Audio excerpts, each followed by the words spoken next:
All right, let's go ahead and get started. We're going to grab a seat. Well, good afternoon. Thank you for coming. My name is Sean Deacon. I'm a Dynamics CRM Premier Field Engineer with Microsoft. And I'll be talking to you guys today about migrating to CRM Online. A little bit about my background. I started with the CRM support team in Fargo, North Dakota, yes, and you betcha. With version 1.0, the CRM, so I was on the support team, 1-800-Microsoft. May have talked to some of you guys through support incidents over the years. And I was a support engineer on that team for about 3 years and a technical lead for a couple years before moving to the Premier Field Engineering team, working with our largest enterprise Premier customers. So we're an add-on to your Premier support agreement. So if you've got Premier support agreement, someone's talking about the DSE role, that's what Sean and I do as dedicated support engineers for our customers. So I work with 4 different large enterprise customers, 2 of them which are here today. The Caterpillar just had their session, and LDS Church is another one. They're going to be having a session tomorrow if you're curious to see how they deployed CRM and what they're doing with their organization. My name is Sean McNellis. We decided to keep it simple by keeping our first names the same. Apologies for different spellings in advance.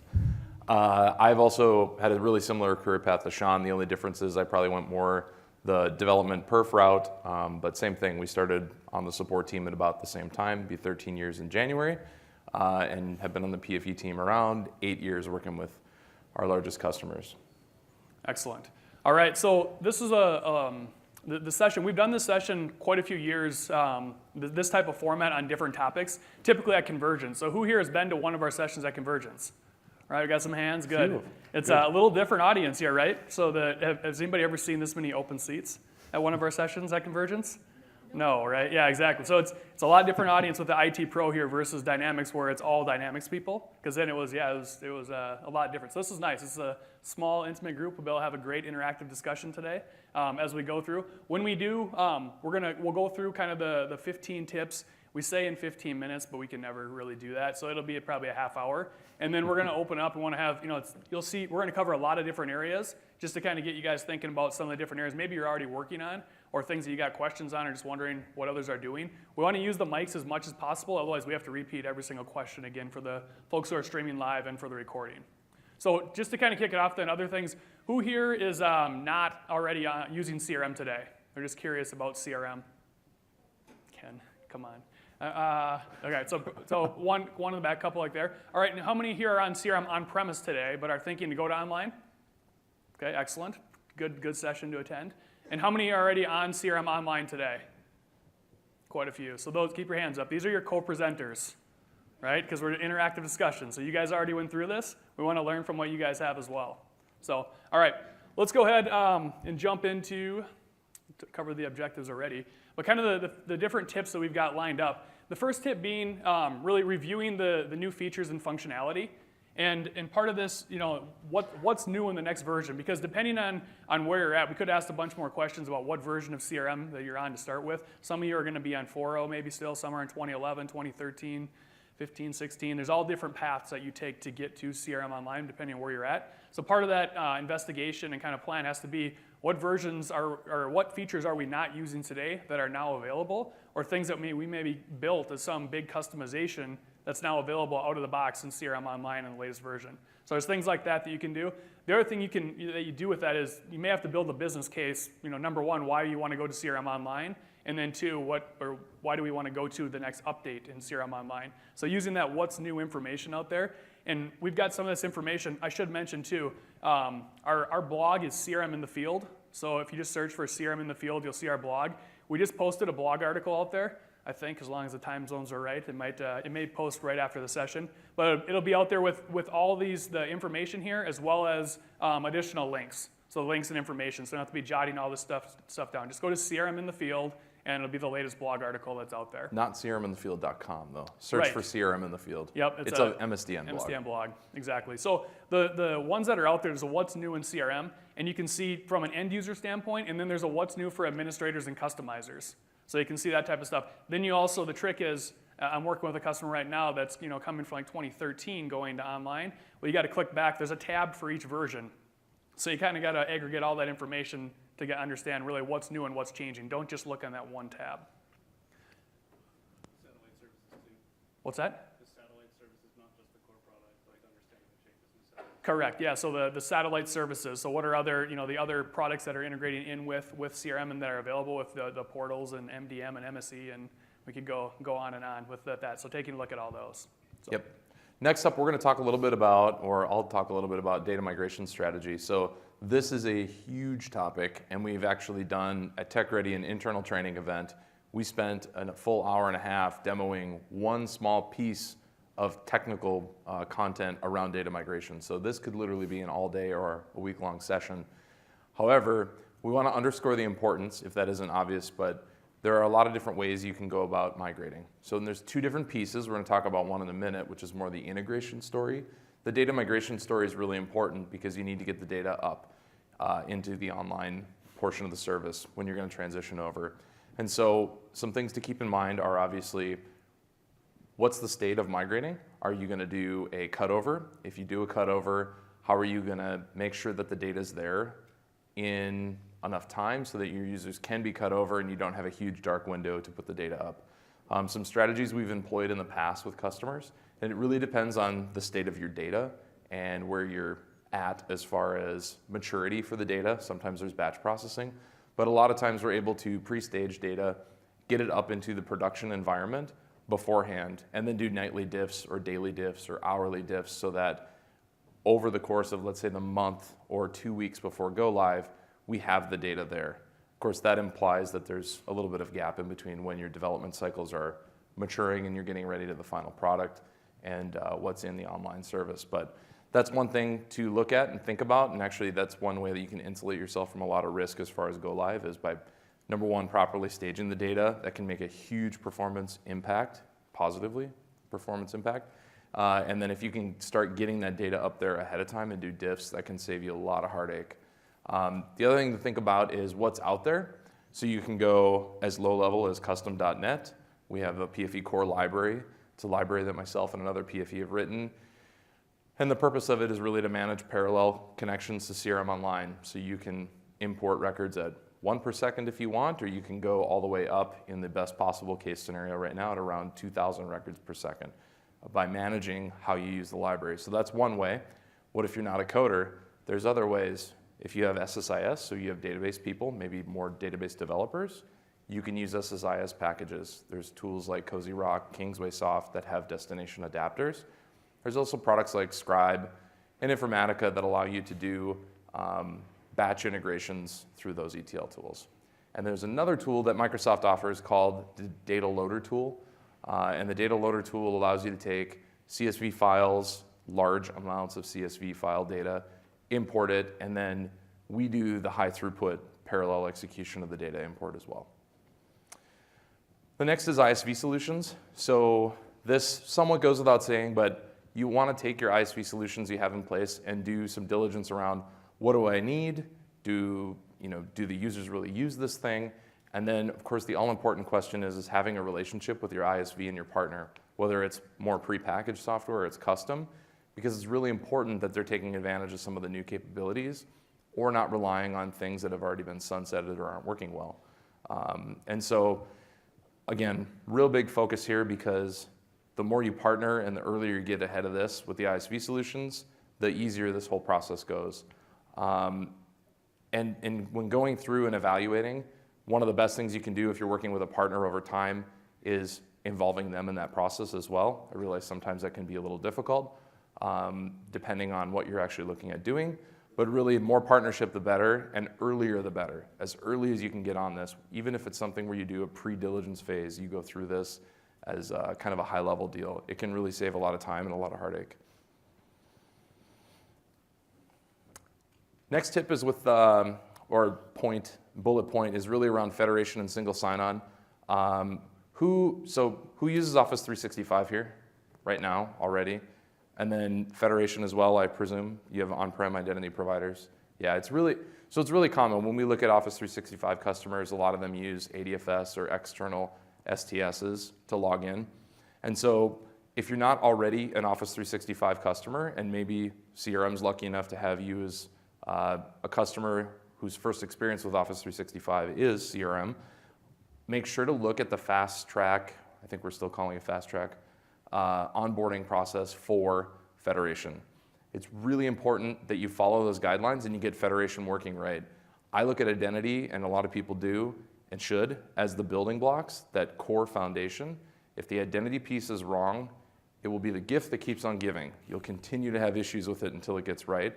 So it's really important if you're approaching a product and you're net new, make sure to put in time, get an identity architect or get somebody who really focuses on that, even our own onboarding teams at Microsoft. Get that right first as you're going through your project. It's not just going to come along with the service and set itself up and be correct. So take time and prepare yourself there. Next is integrations. So I touched on data migration a little bit earlier, and sometimes you can use your data migration to do your integrations or vice versa. Like we'll write our business logic, we'll write our integration. Then what we'll do is we'll tickle every record. That'll push it through the integration and migrate it into CRM Online. That can work. One of the downsides with that, of course, is you're putting all of your data through these business processes. So call out here is maybe look at these as two separate phases. And again, back to the data migration piece, pre-staging is key. That'll help you. And in the integration department, think of that as more of your daily operations and maybe batch jobs. The other thing with integrations is combining logic is a good idea. So if you have like a 3-phase or a 4-phase integration process where you go through and you touch the same records over and over again, you might want to spend some time figuring out putting your integration maybe at the end of that process so that you're not constantly shoving data through and it becomes a highly dependent thing that you're waiting extra time for. So we spend a lot of time optimizing integrations to make sure we can get things done in minutes or the low number of hours because we don't want to bleed over. And some common areas we see or common products we see with integrations, people use Scribe, those same ETL tools, SSIS, but there's also some new things that you should look at like Service Bus. We had an older Service Bus integration. There's a refreshed version of the Service Bus that CRM Online 8.1 and higher uses. Take a look at that. It's pretty cool. It works really well. And we also have options with Logic Apps. If you haven't heard of Logic Apps, think of a slightly easier to use sort of BizTalk in the cloud. It's a way for you to declaratively, outside of CRM, design flows to say, hey, as a record changes in CRM, work it through this process and go send it over here, or go text message somebody, or change the data and write it back into CRM. So take a look at Logic Apps if you haven't already. All right, other things to consider, email. So what's your email integration story? Are you using the email router on-premise and maybe forward mailbox, and how is it working, or why are you using it?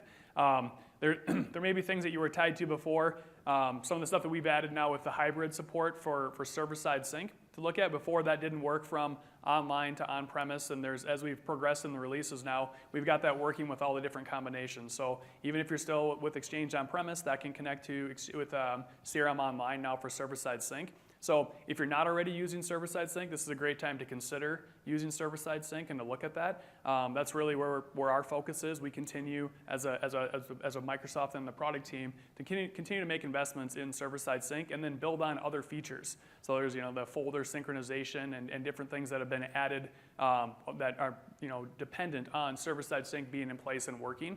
Whereas the email router is really meant for those folks who are not using Exchange today.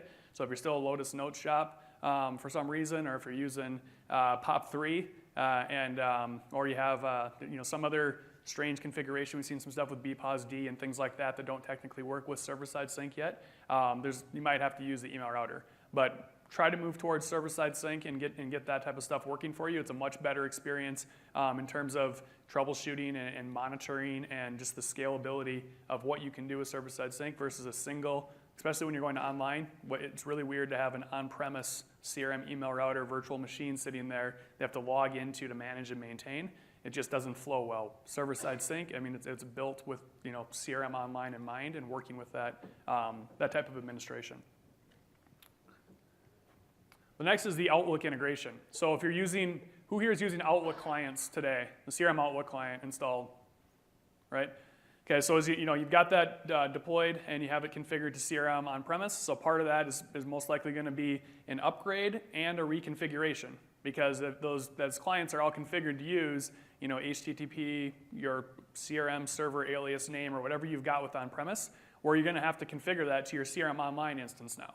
Right? So part of it, if you're on 2015 on-premise, you're going to upgrade that to a 2016 Outlook client, apply Service Pack 1, the latest updates, and then you're going to run the reconfigure. You can do that all behind the scenes. You can use SCCM, and there's programmatically ways that you can, from a command line, you can script it out and do that so your end users don't have to click through and do that, but you will have to go through a reconfiguration.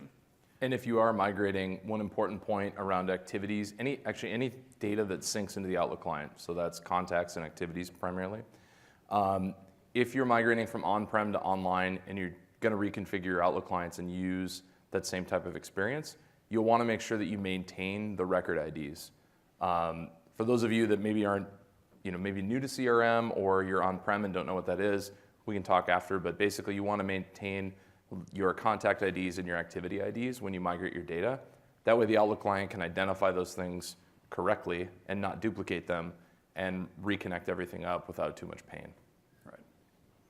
All right, and then the other thing is the app for Outlook. So who here is using the CRM app for Outlook today? Anybody? One hand? Who's heard of it? Everybody else? Okay. Okay, a little bit. Right. So the CRM app for Outlook, when it first came out, was only available for online. Now you can use it with on-premise as well to be able to get it set up. But this is an alternative for the Outlook client for some of the activities. Right. It doesn't do everything, but if you just needed to track the email and see some information about related records and have it work cross-platform, right? That was the big holdup because when are you guys going to have an Outlook client for Mac? Right. I'm not on the product team, but I'm telling you, it's probably not coming. This app for Outlook works across platform, right? I don't think we're going to continue to do something with the old com add-in, right? And that's there. You can use it. It gives you a bunch more functionality, certainly, right? You have people that want to be able to track contacts and appointments and that kind of stuff. We're looking to make investments on that. If you're excuse me, product suggestions, and we've seen stuff like that, commonly being requested. So I would expect for us to continue to put that in there to work. And it works on Outlook Web Access. It works on your mobile devices. So you have the ability to do that. So look at, before you just blind upgrade and reconfigure all 1,000 Outlook clients they have out there, look at which ones actually need it. So and for those of you who are administrators and troubleshooting the Outlook client, you guys are, yes, if we can get rid of some of those Outlook clients, nobody likes to troubleshoot the CRM Outlook client. And everybody would agree with that. All right. Yep. All right. So reporting, I'm sensing that I'm getting a lot of topics with a lot of depth all of a sudden. Maybe I didn't pick my topics right. Integration, data migration, now reporting. So reporting, it's one of those areas when coming from on-prem, reports were, I'm not going to say easy because it was a little bit different. You had these filtered views. The perf wasn't always optimal because you're filtering on all these record level security settings. But you just write some SQL and ship a report. With online and it being a SaaS service, we don't have access to the database. We don't give access to customers, and it isn't broadly accessible. We do have Fetch XML. So just like on-prem has Fetch XML starting in CRM 2011 and going forward, we continue to have XML, Fetch XML rather, for online. So first tip is if you're on-prem and you're starting to look at reports or think about reports, start simplifying. I can't think of a single example where a customer went from on-prem to online and didn't shed a significant number of reports for many reasons. But one of the primary reasons is reports tend to get created, published, used for a while, and then not used. And then they sit there, and who's ever gone out within their company, found a report, and then called somebody and said, hey, I need to log a ticket because this report should be deleted. I don't use it anymore. Nobody does that. So first thing is try to get rid of some of those things. The second thing is just because you're on-prem doesn't mean you can't write Fetch XML reports and start building that skill set and start looking at what's possible. Because there are a lot of things that are possible using Fetch XML reports. They are definitely different than SQL reports. These are things like using multiple data sources to stitch the sources together in the report, a couple of workarounds to kind of manipulate the data within the report. There's also some limitations in terms of how many records you can pull back. So these are all good things to try now when you're on-prem as you're moving forward and start scoping out what's possible. The other thing is there's been continued additional investments into Power BI, and this isn't stopping. We're going to continue doing that as a company. Power BI is a great self-service BI tool and enterprise-wide BI tool. CRM scenarios have primarily focused on self-service BI for the user, but again, we're continuing to invest here over time. So look at Power BI, because I do think Power BI allows a lot of users, regardless of their age and their job focus and their, what they're good at, it makes it really simple to go in and interact with data live. So start looking at Power BI and how you can use it, because I think that alone could take a chunk of 15 or 20 common reports and turn it into one Power BI dashboard. Little anecdote at Microsoft, a lot of our reporting that went into screenshots in a PowerPoint deck or a report on the screen, we now sit in meetings and we see Power BI decks that are presented on the screen, and someone goes, yeah, but let's drill into the profitability, and we drill in, and you can. So it's not just slideware, it's not just marketing. I mean, we use it all the time for that on a lot of data. CRM supports it as well. And then the final thing is, that doesn't work for me. Let's say you're in that category. There are ISV options as well. So one of those options is you can take your data, use a web job, refresh a SQL database. You can also use something like CRM Online, which can allow you to schedule jobs and data sources and import that into an on-prem or cloud-hosted database. So for example, what you could do is say, I'm going to build something that retrieves all changed records and does an initial sync. I'm going to run it every so often and configure it, and it's going to show up in a cloud-hosted database. Totally something you can do today, and I think you'll see more features coming in this regard in the future as well. Right. Two other things on the reporting to share. Power BI dashboards, you can actually embed them into the dashboards in CRM Online now. So if you've created that in Power BI with CRM Online, you can go in the settings and you can enable that option. You can actually display a Power BI. So not only all of our .NET chart controls and things that we've got in the app, but now Power BI stuff in CRM dashboards very easily. And then the other thing is for Fetch XML, for those of you who don't do Fetch XML or you haven't really written that, if you can write an advanced find query, right, you can get your Fetch XML. There's a button right on top. Just download Fetch XML, and then that's what you need for your report for your data source. Yeah, and I just thought of another thing too, since mobility is next, but a lot of people say, what's the reporting solution on the iPhone? Or what's the reporting solution on the iPad or my Android tablet or whatever?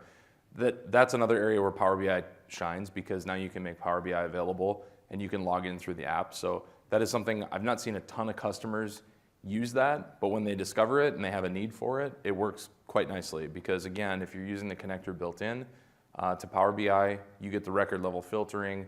Someone can have a dashboard configured for them, simply log in on their phone, and that dashboard's right there on their phone. So instead of telling your executive to log in and go download it or go look at it on the web, you can simply set it up, have the dashboard published to that person, and they can get it on their phone. Right. Other things are mobility. So your mobile devices, same type of thing with those. If those are configured for your IFD on-premise deployment, you're going to have to reconfigure those to online. If you're, depending on which devices you're using, we've got apps for all those now, right? So for Windows phones, Android phones, iPhones, all the different, whether they're phones, tablets, we've got the apps for those that you can use and configure. The other thing that we run into is it's the same form now when you're using CRM Online starting with 2016 for the web, for the tablet, and for the phone. So it's nice that it's that way, but also for you guys as administrators and customizers, you'll run into some things too that you'll have to code around and kind of look at to get it to display right, because it's kind of what you see is what you get, but you do have some control and configuration over that. And the link is on our blog article that explains how that works out of the box, and then also how to start to control some of that and change it. And there is now, in the later versions or most recent versions of the product, you can actually launch a preview in the web UI, so you don't need to download it on your device as you're customizing and wait for it to sync. You can just say preview as mobile. There's a little drop down when you're doing form design, so you can get a rough idea of what it should look like and get some real-time feedback instead of waiting. Right. And your custom JavaScript is going to work as expected on there. And also on the tablet devices, you can have web resources and iframes support to be able to have that. That was a preview feature before. Now that's available. All right, the next topic is CRM updates. So this is something, if you're on-premise, you were used to deploying update rollups. You'd go to the download site when they're available. If you haven't already, if you go to CRM in the field, in the upper right-hand corner, Greg Nichols on our team there's a blog article that he just kind of updates every time. It's got a link to all the updates for every version of CRM, to the KB and the download article. Release date, everything is out there. So it's nice to see the version. If you look at your help about, nobody remembers exactly what the version numbers are. But if you go to Greg's blog article there, you can go see that version 123.729 is this. And you can see all that information on there. In CRM Online, the way it works, they're customer-driven updates. And the customer-driven updates are going to be like taking you from CRM 2016 to 2016 update 1. And those are ones that you schedule. So you as a system administrator go into the administration portal in Office 365, there's a CRM admin portal, and there's a scheduler. And you just schedule your update and say, I want it to happen on October 1st, and that will automatically go through and happen for you at that scheduled time.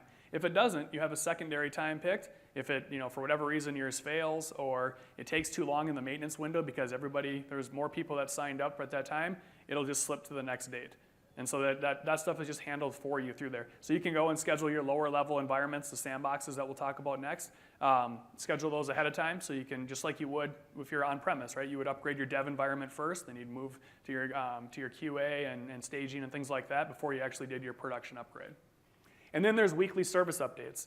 So instead of having to wait for the next update roll up like you did with on-premise, it might be 2 months before you get an update, or 3 months, 4 months, depending on that time window and what we're all needed to include in that update. With online, we can service it much faster. So there's actually weekly service updates that are being put in place. Some of them behind the scenes stuff that doesn't impact you at all, where you're never going to see it or you're not even really going to realize it is our stuff. But then also ones where there are things that maybe support cases that you put in to request fixes or just other things.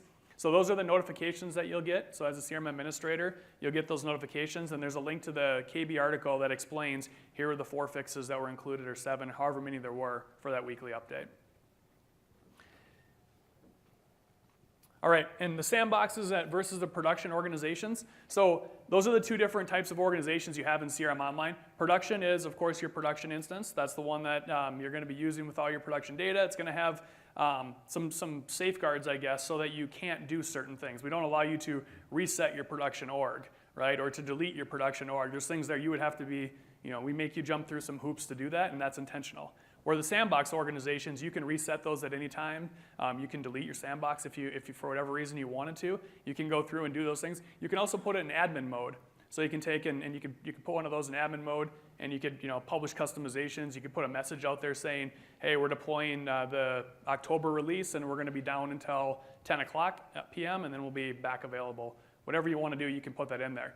One other tip on there is you can actually take your production instance and convert it to a sandbox instance, and then put it in admin mode with that message on there. Because some people say, well, why don't you have messages for production instances? Well, if you convert your production to a sandbox instance, and it sounds scary if you've never done this before. It was scary the first time that I did this with my customer, 600 gig database. How long is this going to take? Just a 1 to a 0. It happens right away. It's very easy. You flip it to a sandbox. You deploy your customizations when it's in admin mode, everything that you need. When you're done, take it out of admin mode, convert it back to a production instance. The difference we look at as a group that hosts this and supports it is the difference between production org and a sandbox org is really 1 digit. And then what it means to you is there's a cost difference, and then there's safeguards. So if you want it cheaper and less safety, then it's a sandbox. If you want it a little bit more expensive and the safeguards are in place, then it's a prod instance. And really now giving you the ability to flip that bit back and forth now says, I'm willingly removing these safeguards, and then there's plenty of those, are you sure, are you sure, are you sure, things. But that allows you to go in and do things like turn it into admin mode, or disable async operations at one point if you need to do that. So right. The other, Ray? Can you do on-demand upgrade with the sandbox? It's not on demand. Yep, no on-demand upgrades yet. Yeah, it's on the roadmap. We get the request. I'm sorry, backups. Yes, that's my next topic. One last thing on sandbox versus production. The other thing I'll commonly hear is that it's slow in my sandbox org, right? We're trying to work on it. I'm sure it'll be faster when we get to production.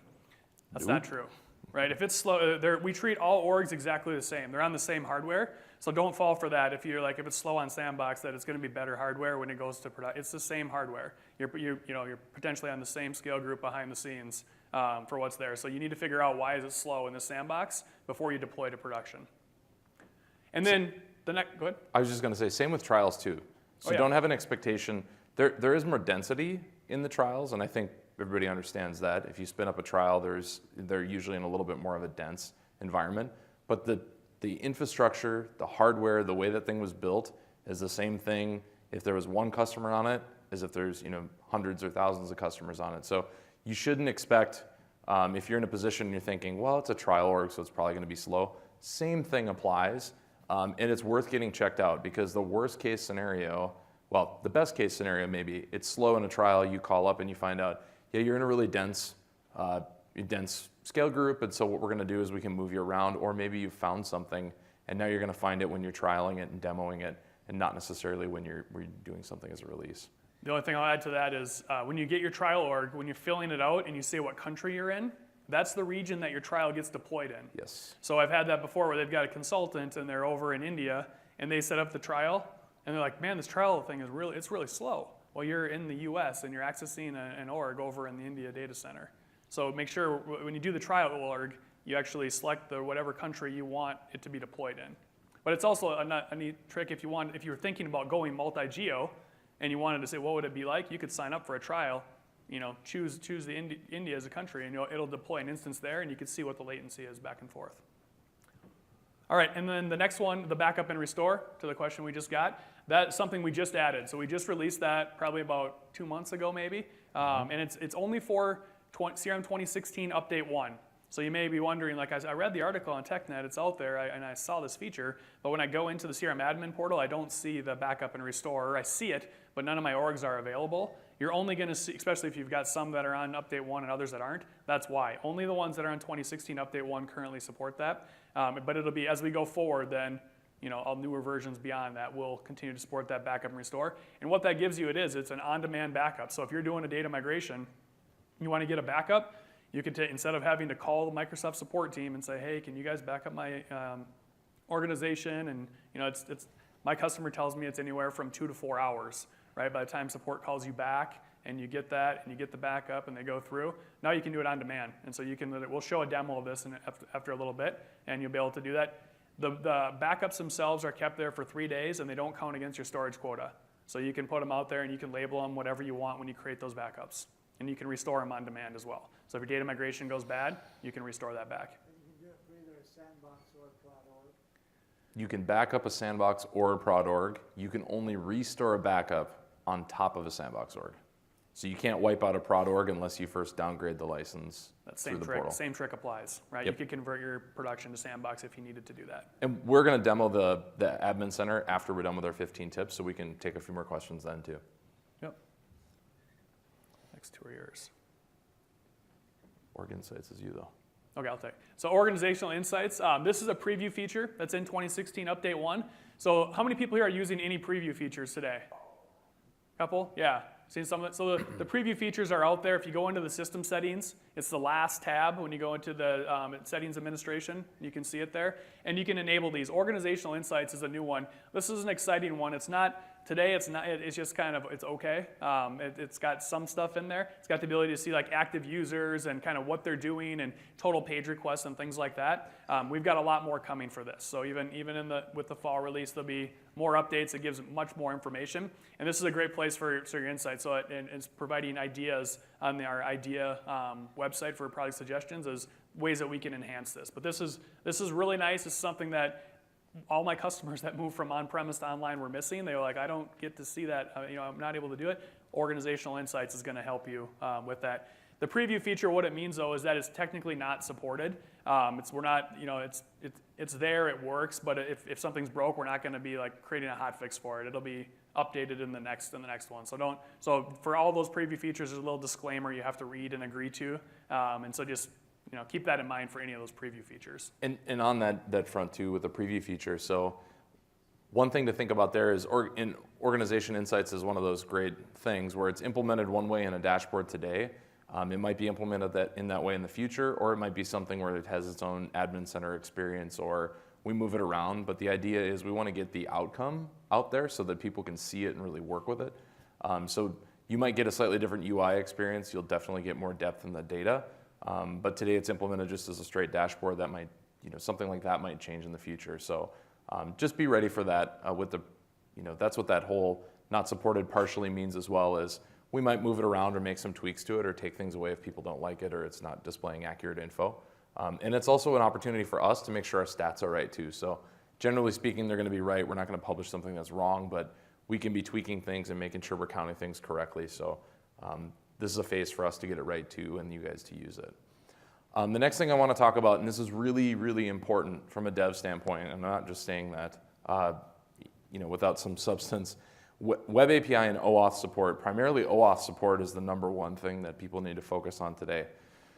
So today we have client-side libraries. We call them client libraries, but they're .NET client libraries. So you go download these libraries off of NuGet. If you use the PFE core, they come along with it. These client-side libraries starting in 8.0 and higher, and now we are up to 8.1 something that's available. These are using OAuth and all the newest and best authentication methods. And what this means is, as we start to change things in online, we have some old authentication methods that are still out there and being used. As those are deprecated, or in one case, it's already deprecated and it's going away, you need to be on those newer libraries. Functionally, as long as that library is working for you, if you have a .NET project and it's compiling and it's executing, updating that library will not force you to change your code and how you're structuring things, but it will use the new auth flows, which is really important. So again, if you're not on 8.0 or higher, you can update to 8.0. The other interesting thing is the 8.1 and 8.0 libraries, and all the libraries are, as of right now, backwards compatible all the way to 5.0. So you can take the 8.1 libraries and actually connect to CRM 2011 with them if you want. Of course, the newer messages don't work, but it will functionally work. So people say, well, I'm on an earlier version of CRM. Should I use the 8.1 or the 8.0 libraries? The way we look at our client libraries is we're always moving forward. So you'll see a lot of fixes go to all of them, but really all the newest stuff is going to go in the newest library. And Matt Barber, who runs that program, is really strict about having proper backwards compatibility. So you should be able to go as far forward as you want. The next thing is, and this one's always a little sticky, so I'm sure we'll get a little bit of questions on this maybe, is the deprecation of the 2011 endpoint. And when this announcement went out, you could hear some panic ensue. So from a communication standpoint, I think it's really good to be clear. The 2011 endpoint is not going away in the fall. The 2011 endpoint is not going away in the release after that. It will go away after that. I don't know if it'll be the release directly after the next one or if it'll be 2 more ahead in the future. But if you were familiar with the 2007 endpoint, that just went away in 2013. So it took a while for it to essentially phase out. Same thing's going to happen. So what I hope I'm not doing is giving everybody an excuse to say, all right, we'll pick it up in a year or two. Think about this. So if you're on the .NET client libraries, I have good news for you. We're going to do that for you. So I've talked to Matt. The idea is, as of today, we're going to slowly start migrating over all those messages in the client library to start using Web API when and where appropriate, and we'll start doing that over time. Another reason to stay current. So you don't need to go write your own HTTP client library today. So rest easy. Now, you're on Java, you're on maybe .NET, and you've rolled your own authentication. You're using maybe Live ID or ACS authentication. There's some work to do. If you're .NET and you've done that, start using the SDK. If you're Java and you've done that, I've got really good news. Vittorio, the guy with the really long hair who does all of our identity at Microsoft, has this library that does all the authentication for you. It's called ADOL. We take a little ADOL, we marry it up with our Java code, and you're authenticated to CRM Online using OAuth. So it's maybe a little bit harder than that, but not really. It's pretty easy to use. Go watch his sessions, and he makes it really simple. So. Did you cover the upgrade of the SDK from legacy versions of ACS to SaaS PHP? Yes. So the question was, did we cover the upgrade? And I think you were walking in right when I was saying that. You want to get current. So more updates will come, but if you're using the client-side SDK, again, update early and often. All right, and then the last one, CRM administrators. So one of the things that I'll hear, and I kind of get pushback from on-premise CRM administrators, is that if we move to online, I'm going to get fired. I'm going to lose my job. I'm not going to have anything to do. I can rest assured that's not the case, right? So there is a lot of administration that has to happen with online too. You're still going to have to manage the organization. You're still going to have to help troubleshoot. You're still going to have to help work with the customizations and the solutions. There's integrations. The list goes on of different things. So we don't be afraid by moving to online. It's just a different set of tools you're going to use. You're not going to be in Deployment Manager anymore. You're going to be in the Office 365 Admin Center managing your organizations. It's really if that's what you're doing, you're just logging into a different website to do the management a little bit different. And I can tell you that for the first 6 years I worked with on-premise enterprise customers, I really didn't do much with online. The last couple years, all my customers now have migrated to online, and that's all I do. It's tough to go back to on-premise. Like, oh man, I have to install something. I got to click through and I just want to click a button and it just provisions for me. And so it makes your life a lot easier with online, and we're going to show some of that in just a minute. But it's just a different, like I said, just different ways to go about it. Your CRM administrators, when you're looking at the ones that are in there, you're also going to see others that show up. Who are these guys? I've heard of that guy. He's on an Exchange team, and I have no idea who these 7 people are. Those are global admins. So your global Office 365 admins automatically sync over into CRM as users. They're going to be listed as administrative CAL users. They don't actually consume a license, but they're the ones that are there. They could add users, and they could add business units or do different things that, just to manage CRM. But those are the ones that are going to be there. You do need to know some of the global admins today, because there's 2 things that in CRM Online that still require a global admin, and one is to provision a new instance. So if you bought another, say we want 2 more sandbox instances, you work with your LAR and you purchase them, and then they'll show up, and you have to work with your Office 365 global admin. Then they'll go and just tell them, I want this to be called this, and I want this URL, and they just have to click through. It literally takes 5 minutes max, and they'll put the new org. The other one is approving email addresses. So if you're using the server-side sync and you need to synchronize your mailbox from Exchange down to CRM, a global admin has to approve it. Just a CRM administrator can't do it. It has to be a global admin. So keep that in mind with when you're working through that. And then the other thing I'll say, with CRM Online, it's part of the service that you get is you do get unlimited free reactive support. So if you run into something, break fix, and you need to get somebody to help out, you can engage the CRM support team. We've got I don't even know how many there is now. There's hundreds of them across the world. So depending on what region you're in and where you go to, you can engage the CRM support team. When you're engaging the support team, always include what URL you have, right? Don't just say my CRM Online has a problem. Try to include what URL, because even you guys will have multiple URLs usually. But if you put that, then we can look up all the details behind the scenes of your org and the version number and where you're located and updates and all that kind of stuff is available. So just include that when you're submitting the cases, but you do have the ability to engage the CRM support team. And the last thing I'll say before we jump into the demo, one of the things as a CRM administrator I did all the time with on-premise was took platform traces. I'd have to turn on platform tracing and have them reproduce the issue, and then I'd have to try to remember to turn off platform tracing so I don't fill up my disk drive. But now with online, we've got that exception level platform tracing on all the time. So it's always running there. So the other thing is when you if you have an error message and you're going to contact support, click that download details button, because it's got a timestamp in there. And when you have that in the URL, then the support engineer can go back in the platform trace and look exactly what happened, leading other exceptions that are around there and get more details. So just include that right away, and it'll save you guys a lot of back and forth on those cases. And one thing that I think I can say safely without getting in trouble as far as our next release, because I know this for a fact, is we're going to have activity IDs in your error messages. So start thinking as administrators, when certain things happen in the UI, when that becomes available coming up this fall, start thinking about talking to the user. Hey, if you see that really long, gnarly looking GUID, copy that. Take a screenshot if you want to, but copy that and send it to us, because the benefit that we're going to have, whether we're your PFE or you're contacting support, you can actually say, here's the, I can't remember exactly what to call it, but basically here's the activity ID or the ID of my problem. And then that allows us to go back and look at the actual call stack of the error. So today we have all the call stacks, and we can say, here's when it happened. Yep, we can connect the dots. When we have that GUID, we can actually say, show me all of the information related to what happened here, and I know beyond the shadow of any doubt as a support person that that is exactly what happened to your user. So that is going to be even more important than ever, and something I know we've been lobbying for a long time, and so some folks made a lot of changes this fall, and we're going to make it happen at this point. So start thinking about that as well. So more information, the better, but that should be really easy for users to capture, hopefully. With that, we are going to jump into a demo really quick here. So we talked a lot about the instance management. This is the Office 365 preview portal. If you haven't seen the preview, this is what the new version of the portal is going to look like, or looks like. And as an administrator of Office 365, I can just go to my admin centers, and I can click on CRM. When I click on CRM, I'm brought to this page that shows me all of my instances.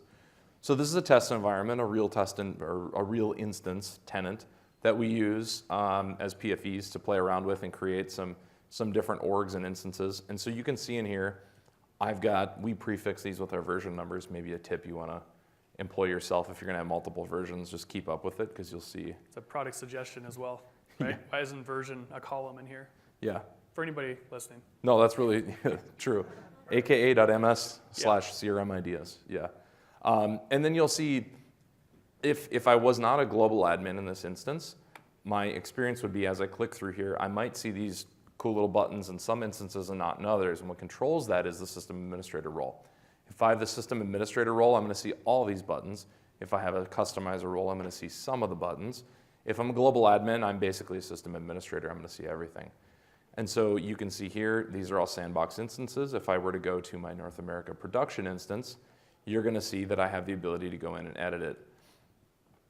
When I click edit, what that's going to do is go get my org details, my super top secret URL, test12345.crm.dynamics.com. But you're going to notice I really couldn't do anything, right? Those buttons didn't show up. So what I can do is downgrade my license or flip the category or the classification of the instance to sandbox. So when I do this, it's literally going to say, are you sure this is what you want to do? Yes. And I'm going to go ahead and save it. So this is going to call back to our service, validate that everything's cool, flip the bit, and refresh it. And now I come out here, and it's now a sandbox instance. And I get all these great things. So I don't think I actually want to delete that one. But you could delete it if you wanted to. I'm not going to get into that. But I can go out here, and I can delete this one. And now I'm going to delete it. And just that easy, I can delete everything in that instance, and it can be gone. So that might be good, that might be bad, but that's why we don't assume that you should be able to delete production instances. That's why we make you jump through that hoop, because it is that easy, even though there's a couple of prompts. The other thing we talked about is backup and restore. Well, actually, updates first. You're going to notice your updates can be rescheduled in here. What ends up happening is when you create an instance, or you copy an instance, or you restore an instance from a backup, or you initially upgrade, within roughly 24 hours, we advertise, quote unquote, advertise an upgrade to you, meaning you'll see an upgrade option in here for a release. This is where you go in and you give us your primary and secondary times of when you want to be updated. One important thing is, and this happens a lot, you have to click approve update. So even though you click schedule the times, if that approve update button is there, you should press approve update. If you don't press approve updates, we will not upgrade you. We will skip you and we'll try again. But if you don't actually approve, we won't upgrade you. And we added that as a feature request, right? Because we had people that all of a sudden came in and, hey, our org got updated overnight, right? We didn't have that originally. So we've added that. But then the other thing I'll say is our communication team does a really good job making it look very important. It says action required, important action. The global administrators get these notifications too. And I've had this a couple times where a global admin who knows nothing about CRM is like, hey, it says I should approve this update, and they just click approve. Yeah, so keep an eye on these. Yeah, so you kind of want to keep an eye on that and or communicate, right, to your other global admins who are getting these notifications that don't touch CRM. We got it, right? We're going to take care of that and make sure you handle it that way so there's no surprises. Oh, question at the mic. その通知は別のメールアドレスでも受け入れますか? Yeah, Okay. good. You want to? Oh, yeah, I'll take it. Good question. So the notifications themselves can be added, and you could if you have a group that's like he's saying, if you had a group that's an administrator and everybody was part of that distribution group, instead of adding individual emails, you can add in the notifications area. Sean's pulling it up here. You can add that distribution list in there so that everybody gets that email. So by default, CRM administrators will get that, but then also anybody that you add in here. So individually or distribution lists, as he was asking about. All right. Any other admin center questions? English or Japanese only, please. Yeah. For how long can somebody just ignore the approve, I knew somebody's going to ask that. Good question. What happens? So the question is, what happens if I just have blatant disregard for updates and I'm not going to update at all? And that's actually what one of these orgs out here. That's what I did because I wanted to try it. I left it on 6.0, and eventually. A couple different things go into determining what's going on. If we have a relationship with the customer, we'll go look them up, we'll go find them, we'll make a lot of effort and attempts to contact that person or whoever's responsible. But eventually, when there's been enough time and we actually need to sunset the hardware and move on to the next version, we will force an upgrade. So whether that's 6.0 to 6.1 or in some cases like 6.1 to 7.1. So it's not like we're 3 months behind and so we're going to auto upgrade you.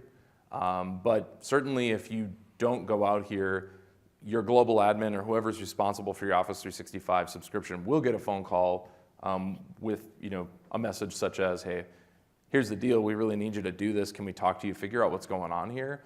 Did you spin it up and forget about it, or is there a reason you can't move? And it's not really about forcing as much as it is, we really kind of want to understand, why are you still on CRM 2013 and online? So best advice that I have is, if you have a reason, whether it's technical or not, work with us in advance to help figure that out if you can. By and large, though, as far as percentages go, a very, very, very, very low number that this happens to. And a lot of times they're internal trials or they're internal instances like ours where there really isn't an admin. And so we can upgrade those. So. And they, I'll add to your response. Sure. That's all right. So the question is sort of about how long do you have? I'm not going to give you an official response, but I'll sort of tell you it's more or less about 2 years. All right. So if you keep pushing delay and delay and delay and delay, we're just going to nag you more and more and more. So yeah, so the question is how long do you have? Brandon is adding some more to that, but so we also do have the policy listed. So you guys, when you signed up, everybody read the end user license agreement, right? And in there it says you have to stay within 2 releases. And so that's why they do turn to mandatory. The comms will change. Instead of saying an update's available, it's saying a mandatory update is coming. And we technically do have the right to upgrade you, right? So that, but we like McNeil was saying, we work with you and make sure that kind of guys know that's going to happen. But this is part of the online service is staying current, so you do need to stay current as you go. Let me add just one more thing to that. When that day comes and you ignored them all, called all your admins and emailed numerous times and just repeatedly tried to contact you about this, and it hasn't happened, we're going to force that upgrade, as both Sean's have said. There's no going back after that. Right. There's no scenario in which you call Yeah. our support and say, please downgrade us again. We not just did your upgrade, but then we took the hardware that was running yours, and that's gone. It's disappeared. There's no infrastructure to put you back on that previous version. Right. Yeah. So Brandon added that there is no going back to the previous version. If you waited and you didn't respond and we manually moved you to the next version, there is no call in on Monday and we're going back to 6.0 somehow. That's not going to happen. Other question? So one of my clients recently asked me this question, and I hadn't researched it yet, and I'd never been asked it before. So if you change the URL, what is the impact of that? Does the Outlook plugin automatically pick that up if you signed up with CRM Online?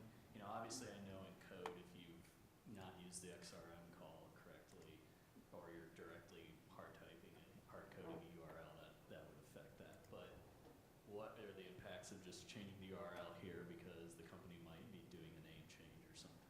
Right. So kind of two parts to it. The first part being when you change it, DNS has to get updated. So your old URL and the new one will work for 24 hours. Right, so both of them will work. That's the first part. Up to 24 hours. Up to 24 hours. But you do need to communicate that to your end users. I've had that happen before. Like, hey, the testers in India come back and like, hey, URL's not working. Oh yeah, we didn't send an email. Everybody in the office got the email, but in the other office, nobody didn't get it. So you have to communicate that. The Outlook Client 1 itself on that, I think you're going to have to reconfigure. Reconfigure, Right. push an updated URL to the registry is another option. But yeah, because that's the way it locates it. It doesn't use discovery to figure out which org it is based on ID. You would have to reconfigure it. I could be pleasantly surprised and wrong, but I have a feeling we're. I haven't done it with the Outlook client. I've changed it, but I've never had it already configured and then decided we're going to change the URL. Because Yeah. Like the org ID is stored in the registry key, and there is some stuff there. Like I said, it could be pleasantly surprised, but I would expect you may have to push a new config. Yeah. Yeah, good question. Right. So we've done it for a couple of months. We've done a business name change, and yeah, you've got ready to go. Okay. Got it. So one of our co-presenters has chimed in. Perfect. That who's already there and actually tried it out, so we saved a little bit of time. It does break the Outlook client because the Outlook client can't find the endpoint anymore. Perfect. Yeah, thank you very much. Org name, no problem, right? That first box, whatever. Correct. Yeah, if you change, good question. Yeah, so if you change the name or the descriptor that you want to show up in the instance picker, that doesn't alter anything. That's just there for vanity purposes.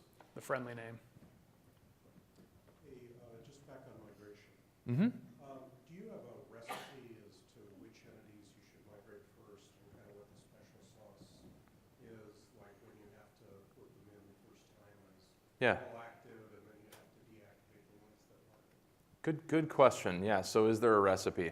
There isn't necessarily a recipe. I will tell you that cleverly by accident or on purpose, I'm not really sure, but you'll notice the object IDs, right, or the object type codes of the entities. Account is 1, contact 2, lead 4, system user 8. Basically, what you want to do in terms of data, though, is really start with account and contact where the data is rooted and move forward. Because what will happen is with things like activities, you could create the activities, but then you'll have to go back and relink them, for instance, with customer data. So really, there isn't necessarily a recipe. And one of the reasons is there's some, I guess you could say, counterintuitive things you can do during data migration, such as you can import massive or millions amounts of data or millions of rows of data in different entities that don't have a lot of links, and then go do the links later, and that turns out to be a lot faster in terms of process. So there really isn't a recipe other than starting with the most common entities and working out from there. Usually activity is the last because activities usually activities and connections are the glue that kind of stick things together in the system. I don't know if you have anything to add on that front. No, that's Yeah, no, good question. Can I ask a question in Japanese again? English would be preferred for the guests.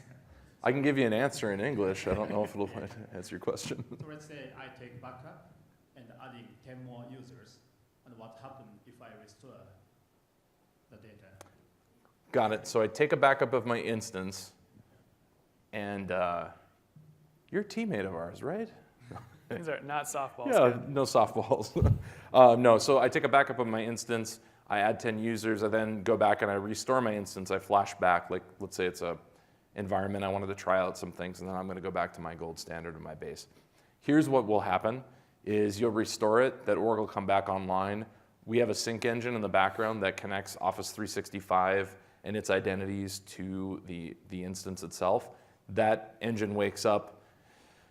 I don't know necessarily the amount of time it would take, but let's just say within an hour or so, would synchronize those users. What you would not get, so the users would appear, they would be provisioned as you restored the instance, they would be added in, right?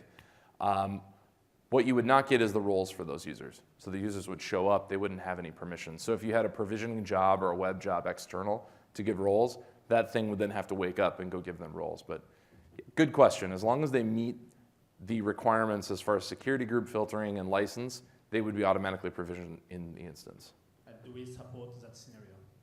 Because it was not supported before, right? I don't know that it wasn't not supported. Maybe in a couple edge cases, but yeah, the scenario of restoring is supported, so therefore we support it, and I guess if it doesn't work, open a support case because it should work. Sure. So Yeah, I didn't see, and then I have the TechNet Yeah. article on the blog that has it, and I didn't remember seeing any disclaimers about scenarios that weren't supported with it. So yeah, because really the provisioning, the Cloud Sync provisioning process between these systems that are sitting just outside of Azure Active Directory with licensing, the way these things work is they diff out who's new, what's different. They'll look at what the last person or thing was put into the system. And so that'll wake up eventually within some minutes and say, oh, hey, there's 10 users that should be here that aren't. I'm going to go ahead and add them. So they will show up. It won't be instant. It's probably going to be within an hour or so. Because even though your org is restored and online, it does take a while for all the systems to light up to recognize that, okay, this thing's online now. The other thing is, I believe when you restore an instance, does it go automatically into admin mode? yeah, right. Yeah, so if Yeah. it's in admin mode, then it'll get ignored until you turn on admin mode. So This is in regards to moving the data migration from on-premise to online. And the goal is to preserve created, modified owners and such for users that are in it. Now, handling inactive users in on-premise is a lot easier than online. My question is, are stub users the right way to preserve that ownership and data, Yeah. even for custom entities. Yes. So stub users, the original use case, so stub users, and for those who might not know, what a stub user is a user without a link back to a true identity. So, SeanMCN2 at Microsoft.com could be created in our CRM instance by me, a system admin, but that user doesn't exist in our directory. And so therefore they're orphaned and they're in a disabled state with a salesperson role and nothing else. And now they can be assigned, records in the system. And so stub users' original use case was people are going to go to online, they're going to have to migrate. We need this to be there. So yes, that addresses your use case and it's supported and that's the reason for that. It's really like the users that you deleted from Active Directory that still exist in CRM because you can't delete users from CRM, right? That's that's the equivalent of that as you go to online migrating your data. So how do you create a stub user? Through the API, yep. Good question. So there's actually two ways to create it. You can export system users to XML, to Excel, and add a user and import it through Tools Import. It works. Don't necessarily recommend it. I mean, I would like a little bit more control myself. You can't create a stub user through the UI, but you can create one through the API. So you can use XRM data PowerShell. So there's an XRM PowerShell add-on, and you can create a user that way, or you can just write a simple .NET app to create a user. The important thing is the username. You want to try and preserve the username, and that username has to be unique. So if you have a company where they reuse usernames, you might have to do some finesse with how that works. Although at the end of the day, it's really not going to be that much different than what you already deal with on-prem because you would have that duplicate issue there too. So the other question was around created modified on. Now in 2011, we added a field called created on overridden.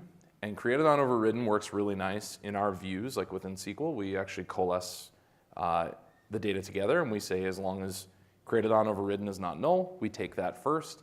That's what the user sees in the UI, and actually that's what the whole service sees, like all of CRM. So you really do have complete control over created on, and you can change that as an admin or when you're importing data.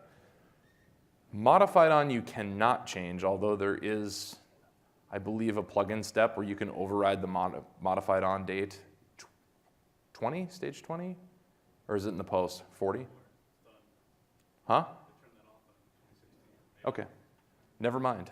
So, yeah. No, and the modified on is a little bit, that can be argued either way in that technically it was modified on this day. But yes, for data migration and historical data, I'm more in the camp that everybody in this room should go out to aka.ms/CRM ideas and vote up a topic that says we should be able to override the modified on date. Part of the thing is there's some compliance concerns with the modified on versus created on. And so that's where we probably could use our other feature and fall back and say auditing covers that gap, but that's not mine to debate as much. Okay, so just back to the original question, if migrating custom entities with a stub user owner doesn't work, it's time for a support ticket? Oh, I know, okay, I see where you're coming, yeah. So I have a stub user and I go to create an entity as that stub user and it says they don't have permission, right? Yeah. The issue is that a stub user automatically gets a salesperson role. And so if you add permissions to the entity and the salesperson role, they magically can create and own those records. You just solved a very big problem for me. Thank you very much. Great. Please email my manager. Yeah. Oh, this is good impact. Fill out the survey. Yeah, fill out the survey. Start with that. Did everybody understand that though? Why? Okay. Is there documentation on stub users? Oh, yeah, no, there is. There's documentation on stub users. There's, I don't remember the article number or title per se, but it's an article about if you search stub user, CRM stub user, API, and maybe a couple other keywords, it'll pop up. It's a TechNet article, and there's actually a little matrix in there, and one of the things it says in there, and I believe it still says it in there, it's somewhat buried in the text. It says that they'll be given the salesperson role. What it does not say is you can't change that role today. So between CRM 2011 when it was online and CRM 8.1 today, there isn't a way to change those roles. That might change in the future, but right now you have to use the out-of-the-box salesperson role. But you can add security permissions to it? You can add permissions to the role. You just can't change the stub user's role. I have a follow-up Yeah. on that. Sorry. Same topic. Mhm. I know you have to have certain license flags set to create a stub user. For example, is licensed equals false, right? Yep. Let's say I create a stub user, you can't delete it. What if I change that user to a licensed user to be able to use CRM? And you can't change this license property either. Yeah, so I knew this question was going to come up. I could feel it coming. I kind of thought we'd get away clean. No. So the question is, I create a user, brkelly@microsoft.com, and he used to be here, and he's a stub user, and then we hire this, let's just call him Brandon, we hire Brandon back, and brkelly@microsoft.com is now a valid user. What happens in the system today is during the user sync, it wakes up and it says, hey, by the way, is anybody named brkelly@microsoft.com in your system? If it's a stub user, it will take that user and convert them to a fully licensed user. I do not, to be completely honest, and this is recorded, so whatever, but I don't think that's documented, quite honestly. I mean, we've talked about doc bugs and trying to get that updated.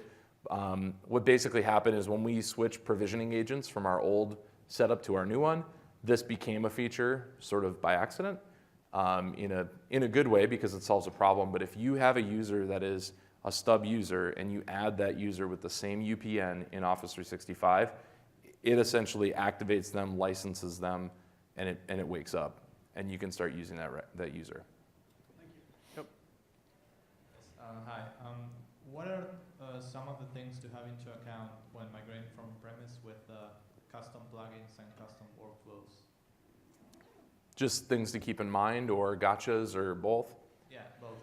Both. Okay, so the first thing is anybody new to online might not know, but we have a different execution policy for online. And if you've ever registered a plugin on-prem, there's basically not isolated and isolated. There's sandbox, and not to be confused with sandbox organizations, by the way. When you run a plugin in online, we're executing that for you. And anybody security focused is going to cringe because we're taking code that you wrote and you're saying, hey, trust me, here you go. And we're executing it, right? So we have a lot of policies around that. Like we run these in very isolated environments, and we have certain policies around it to whitelist or blacklist certain functionality. One of those things is like reflection. If you want to do reflection, you can't do reflection in an online plugin. So a lot of customers will say, how do I know if my plugin is going to work in Sandbox? One thing you can do on-prem is you just flip the isolation level to Sandbox, and you'll find out pretty quick because it will either work or it won't work. But some things to keep in mind there are reflection, if you're doing any reflection, if you're writing, accessing, or even trying to address any local resources, file system, registry, event log, none of that will work, guaranteed. What you should also be doing if you're on-prem, depending on what version you are, and going back all the way to CRM 5, there was an eye tracing service where you could write to tracing, but you couldn't see it unless you had an exception. Limited use. I mean, it helped if there was an exception, but if you were logging out like, hey, this is how long this operation took, you couldn't access that data. In CRM 8.1 or 8.0, yeah, so in 8.0 for on-prem and online, we now have plugin tracing logs. So anything you log has the potential of being logged in your instance. So to step back, you put eye tracing in your plugin that says hello world, and then what time it is, or the latency or stopwatch of how long something took to execute. It doesn't show up automatically, but if you turn on tracing of all plugin events, you see how long it took to execute, how long the constructor took to be created, the execution time. You get the GUID of the correlation and request ID, so you can contact us for support, and you get all your trace messages inside of there. So use tracing service, and it gets all compiled. Like what'll happen is, instead of you writing back individual messages to CRM, like some people have logging entities, eye tracing, when you're using that and it's executing on the Sandbox service, we collect all those messages, basically concatenate all the strings together, and we write it once. So it is a lot more efficient. And as far as logging goes, there is an impact to logging. It's not gonna, so far, from what I've seen, it will not take down your system. And in fact, most of the time, even when we're integrating millions of records or doing high throughput integration work or migration work, I don't see a lot of perf degradation or any overhead in terms of that tracing. So don't be scared of it. Couple things to add to that. Mm-hmm. One, the execution timeout, 120 seconds. I'm gonna definitely let people know about that for Yep. Sandbox plugins. No TCP connections, also for Sandbox plugins. And then org insights. I don't know if you touched on that. We touched on org insights. Yeah, the big one there is timeout. You do have a timeout in Sandbox. If you have plugins that you're executing, especially synchronous plugins and on-prem, and it takes 4 minutes for it to do something, it's not going to work in online. And I've seen it before. So in most of the use cases around it are, hey, we want it, the user knows that it's going to take 4 minutes. That's the wrong way to do that. There are better ways to do it. Using even workflows to do things like go wait, and if you're going to time out, go reinsert yourself back as a execution record. That stuff, it's kludgy and it's hard to do and to get right, and for a reason, it's not the right place to do it. Especially in online, we've got these awesome facilities like Azure Web Jobs. We've got a whole bunch of new stuff in the fall coming in terms of authentication that makes things easier to talk. Start looking at those complementary services, satellite services that you can build to augment that. So that's not comprehensive, but that's a few things off the top of my head, yeah. Right. I pulled up the tracing where you can enable that then too in the system settings. Another question? Real quick, sorry. Yeah. Where can you see the trace? I believe it's under Yep. admin or something, but. Right here. There might even be, nope. Yep. Yes, so, the other thing to remember about plugin traces is people say, but billions of records will build up here. We have a job, a CRM scheduled delete job that sits and trickles in the background. So every 24 hours, it'll wake up and delete anything older than 24 hours at that point in time. There's two parts to that. The first is this isn't going to build up. Like there were trace messages out here a week ago. They're not there anymore because they got cleaned up. So on the upside, this isn't going to pile up and fall behind and become a massive storage cost or anything like that. The flip side of that is if you have something out here and you think, oh, super interesting, I'm going to look at this on Monday, it won't be there on Monday. So you'll want to take that and either export it to Excel, or you can modify the recurrence of that delete, but I would just go collect the data you need, get it out of there. It's really there for more point in time or same day operations. You can see the sandbox too. The animated GIFs work in the themes. Yes. All right. So in terms of CRM Online admins, besides the global admins, is there, in terms of license limitations, the number of administrators that you can have? Nope. Nope. Not global admins. Well, no, so besides global admins, if it's a CRM administrator, you then have to assign them a CRM license, right? Yep. But they can also be in admin mode. So and there's that would not doesn't use a cal. No, it doesn't use a license. Okay. Yep. If they don't need to like create data and edit data, you can just have them in admin mode instead of the read write, and then they don't consume a cal. And there's no limit. You can have as many as you want. Okay. Yep. One last question: is Microsoft working on a service for on-prem to online migration? There is a session about that. On Friday. Thank you. Friday. Yep. We are. Adi Varma. Yeah, and we're working on a more elegant way to accomplish that. Yeah. Is that lifecycle services? LCS? I believe it will be exposed within LCS. Yes. Yep. But Adi would know for different- sure, but But it's different than the data loader tool that we talked about earlier, right. right? I mean, it's a different process. Yep. There's some, I don't know, we should probably just have this go to Yeah, go to the session. Yep. We didn't want to steal his thunder, and it's Yeah. his. Go ahead. On that same note, I was going to ask if there was a way to preserve the audit history, moving from on-premise to online. That is a really good question, and no, you cannot. You cannot preserve the audit history when going from on-prem to online. I believe the intent with that is on-prem you can preserve that data store. Obviously, it's not quite as nice as if you could lift and move that audit history up, but you have a way to capture the audit history then, and if you started the migration or right after the migration turning audit history on, from a compliance perspective, my understanding is that you can meet the compliance needs for most certifications that way and make sure that you have the audit data. If you use audit data for other interesting things like giving users access to that audit data so they can see historical changes, that becomes a little bit more of a problem because you don't have that history.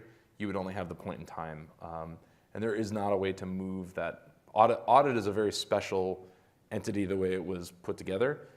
So there isn't a really good way to move that data from one place to the other right now. I'll amend that too. So that is a scenario that we're looking at for the on-prem or online migration. Because so what Brandon said is it's something we're definitely considering and we're looking at, because it is definitely something that comes up in almost every migration if people have significant audit history. So that can all be one spot. Yeah. Yep. It's on the roadmap. Excellent. All right. One quick question. Yep. That then. Is there going to be a better way to support reporting on auditing? Because right now you really can't do a whole lot. Is that on the roadmap as well? For So I won't answer that, but I'm going to tell you that there's, from a compliance perspective, it's not a technical challenge. It's Right. not, like this isn't an issue of the technology being able to do that. This is an issue of being able to maintain our compliance and deliver that functionality, and we just can't because the industry level compliances that we have simply say no.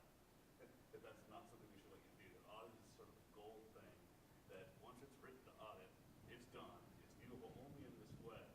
And if we made it viewable in another way, then we'd have to put the security and all the stuff around it that says, I can view that audit as if I could view that record at an exact point in time. They haven't licked that one yet. So Yeah, so for anybody on the stream or the recording, Brandon added to that, which is really true, that the feature audit, or the audit feature itself and the specification and the scenario is really around being able to meet customers' compliance needs and goals and standards. And so if we change that into a different sort of thing, then we might not be able to accomplish and still maintain the goal of making sure that it meets all the compliance concerns and needs. So audit was really strictly written, and in some cases minimally written, to meet the minimum needs or needs required at the time for things like SOX compliance and other compliance standards. So when we use it for other things, it can be really good, and we can use it for things like searching, and we can use it for things like restoring back to data points. They're really not around compliance, and so as far as that feature goes, it's really just there for compliance. So right now, that's probably not something. It doesn't mean that there can't be an idea or suggestion out there on top of it, but it is something that we need to make sure that it meets compliance first, and then we don't compromise that for anybody or ourselves. So. All right. Hey, I know we got a couple more questions, and we'll take these, but we are out of time. So come up with your questions. We'll answer the rest of them. Please fill out your evals. If you like this type of a session, you want to have more of this, please put it in there. This is our first Ignite, so we're still a pretty small presence at Ignite, the whole conference. We'd like to increase that. Need your help with the surveys, though. Otherwise, thanks for coming, and we'll stick around until you guys are done asking us questions, so no problem. Yeah, thank you. So you want to take the two questions at the mic, or I don't know if they're going to extend the recording or not. Yeah, go ahead. Yeah. Just a quick stub user question again. Yeah. If you're going through the SDK, can you assign the owner of a record to a stub user? Yes. Yep, so if you have a stub user, you can, and you're importing records, you can assign the owner of a record when it's created as a stub user. Yep. Yep. And another question. Yep. You mentioned a session on Friday about migrating data from on-prem to online. Yep. And you're going to be using something other than data import. Does that address the user GUID that changes when you provision users online? Oh, good. Yeah, good question, because unless you use stub users, you can't. Yeah. Data import doesn't handle that. Yeah, so there are ways to do it with data import and mapping fields. It's a good question to ask Audi. The way the service should work now is it should treat the username or some field like an alternate key so that you can key off of it. So I guess by the way it's put together, it should address that, but I definitely would ask him that question, and I'd let him answer that, but that is a scenario that was planned for. Okay. Just from the nature of the users are going to be provisioned automatically, so we don't have control of the GUID, but we can find them by the username or something else. So, Thank you. yeah, good question. All right, cool. Thanks, everybody. Really appreciate it. Do you really have a question you want to ask? Okay. I can ask you after. Oh, okay. That sounds good.